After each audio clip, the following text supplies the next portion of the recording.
Journalist and documentarian Lauren Windsor recently obtained recordings of Supreme Court Justice Samuel Alito discussing the ongoing battle between left and right. His expert judicial opinion was that one side or the other would have to win. One side or the other is going to win. I don't know. I mean, there can be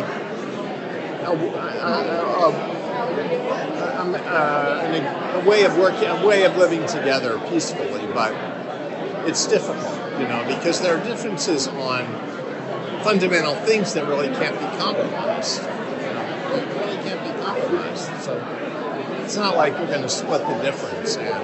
By the way, the woman on the recording was Windsor herself, posing as a conservative. But there, you heard it yourself, there is no compromise, according to Alito, between the liberal left and the conservative right. The two ways of thinking are, in his esteemed estimation, irreconcilable, to the point that they can scarcely exist together within the same society. The problem with this is that both sides do, in fact, exist within the same society. The no compromise scenario that Alito dreams of would inevitably mean that one side suppresses or oppresses the other. As far as I can tell, only one side is actually taking that position, and that is the Christian conservative right. The other side is just asking to be left alone. But critics of the left would argue that the left is quite an imposition on their own lives, specifically taking aim at the LGBTQ community, especially during Pride Month. They don't like that that community is shoving their lifestyles in everyone's faces. Apparently, the gays are everywhere. They're inescapable. They're all over our music and our media. They've got flags everywhere. The audacity. What's a bigger problem for America, do you think?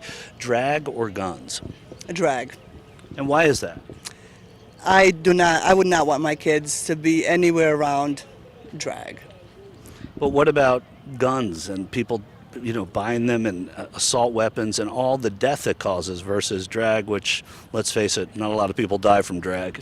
Well, then I think that's how people get mentally ill with all the drag stuff that's going on. Weapons are not going to walk out of the house and kill people. People do it. So following that logic, drag would make people sort of sick in the head and lead them to get a gun and do something. I believe so, yes. I believe that people should express themselves how they want, but in the privacy of their own homes. I don't believe that they should push it on to people. And for the question about guns, I believe that we should kind of stick to the Second Amendment. I feel like putting the wrong thing on kids, especially how they're doing it nowadays, how they put it out as, it's an option. And then they really say like this is how you're supposed to be, rather than whether it's like, well, you can fall into this category and be this kind of person. It's kind of crazy now how they're pushing it on them, rather than just putting it out there as like, you can act this way if you want to. Don't let anybody tell us that this is not a Christian country. It is. Is a Jewish person going to burn in hell? Yes or no? Yes or no? You just have to answer yes or no. Devram's Jewish. Is he going to burn in hell? I'm right here, and I just need a yes or no answer. People always give the long story. Is it for yes all or of no? eternity? Jesus said, "I am the way and the truth and the life." No. So yes. So which one? You're saying yes? You're saying yes? Yes? You're framing me. I'm not trying to frame you. You're saying it's a Christian nation. So everyone who is not Christian, they're basically being told they're going to burn in hell. That means that the nation that they live in believes that people that don't believe in their religion are burning in hell.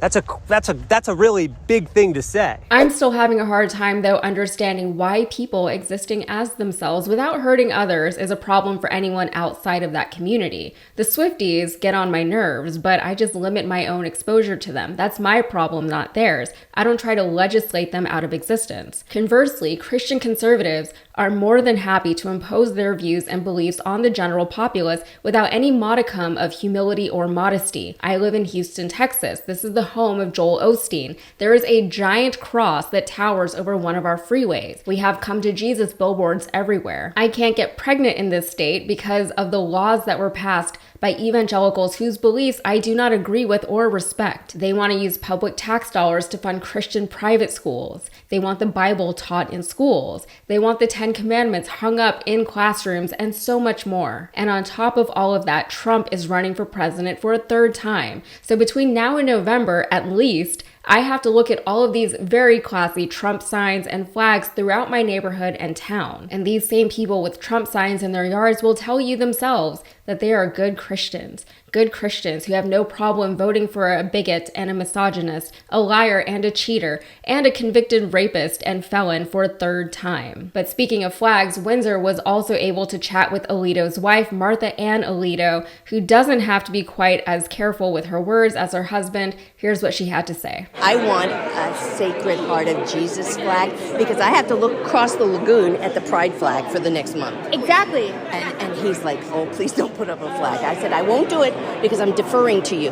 But when you are free of this nonsense, I'm putting it up and I'm going to send them a message every day. As you all know, Martha Ann recently came under fire for flying flags at her home that were in support of January 6th. She's also seemingly involved in some weird passive-aggressive dispute with her neighbors where they just fly flags that will upset each other. And of course, yes, Martha seems to believe that she is the one being victimized and targeted with all of this. Windsor also spoke with Chief Justice John Roberts, but when Windsor claimed that the United States was a Christian nation, trying to bait him into saying that yes it is, he actually did not agree with that statement, which is a very small but nice thing to hear in the midst of all of this. Chief Justice Roberts is no savior of the left, but at least he understands the very simple notion of religious freedom. These recordings are making waves around mainstream and social media, and for good reason, but as is the case with a lot of stories like this one, outrage won't necessarily translate into any kind of action. Clarence Thomas is still sitting on the bench despite the fact that both he and his wife